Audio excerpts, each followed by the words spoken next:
War in Ukraine, Zelensky urges Ukrainians to go on the offensive.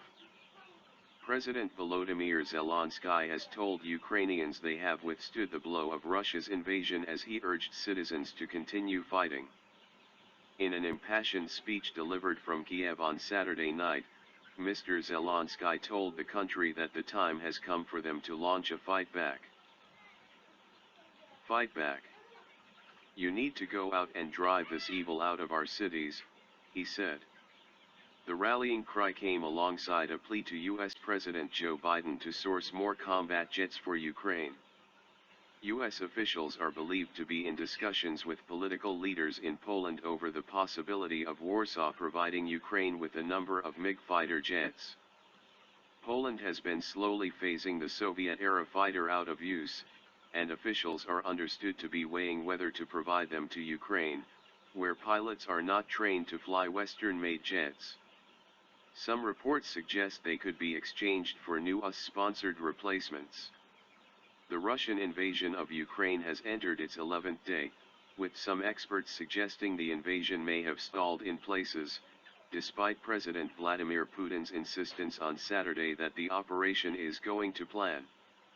While fighting has continued in many parts of the country, Moscow's forces have only captured one major Ukrainian city, Kherson, though it has made other key advances, such as seizing the Zaporizhzhia nuclear power plant on Friday. Much of Russia's military has so far underperformed in Ukraine. Prior to the invasion, it was assumed the army had undergone a radical rehaul, reorganizing itself into so-called battalion tactical groups.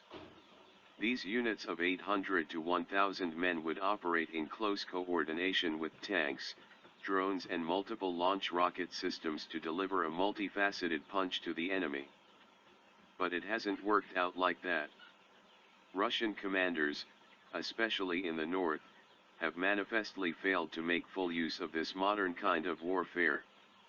Their vehicles have also suffered mechanical breakdowns and they appear to have underestimated the strength of Ukrainian resistance, losing large numbers of men and equipment. So now, as grimly predicted, the gloves have come off.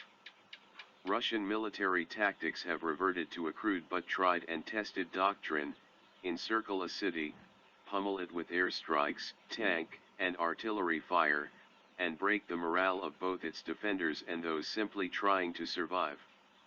International condemnation of the mounting civilian casualties will not bother President Putin. He's made it abundantly clear he has no intention of calling off this invasion.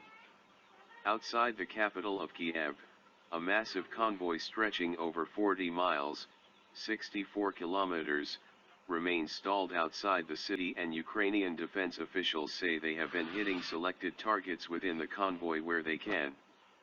Elsewhere, there has been intense fighting to the northwest of Kiev, where Russian troops have been attempting to retake the strategic Hostomel airfield. Moscow's forces have also been bombarding Irpin, a town on the outskirts of Kiev. Ukrainian officials say a ceasefire agreed to allow civilians to escape from the city of Mariupol lasted for less than 30 minutes before shelling resumed. Kharkiv and Sumy in the east have also come under renewed bombardment. Russia said it has advanced by 7 kilometers, 4 miles, in the Donbas region, taking several towns and villages. In Kherson, the only major city to have changed hands, there are reports of Russian troops firing on protesters to break up an anti-Russian demonstration. The head of the UN's refugee agency told Reuters that the number of refugees fleeing the Russian invasion could rise to 1.5 million by the end of the weekend.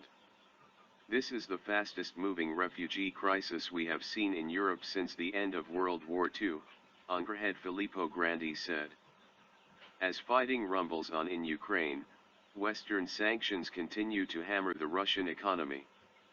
On Saturday night, the payments giants Visa and MasterCard both announced that they will withdraw their services from Russia, with Visa's chief executive Al Kelly saying in a statement that the company had been compelled to act following Russia's unprovoked invasion of Ukraine, and the unacceptable events that we have witnessed. The move means Russian banks will no longer be supported by the company's networks, and any cards issued outside of the country will stop working at Russian merchants or ATMs. But Sberbank, the country's largest lender, emphasized that Russians will be able to withdraw cash, make transfers, and pay both in offline stores and Russian internet stores, because transactions in the country pass through the domestic national payment card system, which does not depend on foreign payment systems. Meanwhile, with further economic sanctions under discussion in Washington and Brussels, President Putin has warned Western leaders that the economic punishments being heaped on Russia are akin to a declaration of war. Mr. Putin also cautioned Ukrainian leaders that continued resistance to the Russian invasion could call into question the future of Ukrainian statehood. Despite the ominous warning, Mr. Putin met Israeli Prime Minister Naftali Bennett in Moscow on Saturday, his first meeting with a Western leader since he launched his invasion of Ukraine. Mr. Bennett, who is said to have a friendly relationship with the 69-year-old leader, has previously offered to broker peace talks between Kiev and Moscow. Elsewhere, President Biden told Mr. Zelensky that he will work with Congress to increase U.S. humanitarian and security assistance to Ukraine during a call on Saturday night. Mr. Biden is reported to be seeking a package of $10 billion, £7.56 billion, in emergency funding to respond to the crisis. Mr. Zelensky had earlier addressed a video meeting of over 300 U.S. lawmakers. U.S. media reported that he urged those present to introduce an oil embargo on Russia and push Eastern European countries to provide Russian-made planes to his country. White House officials told Politico that the plan is under consideration and that the Biden administration is working on the capabilities we could provide to backfill Poland if it decided to transfer planes to Ukraine.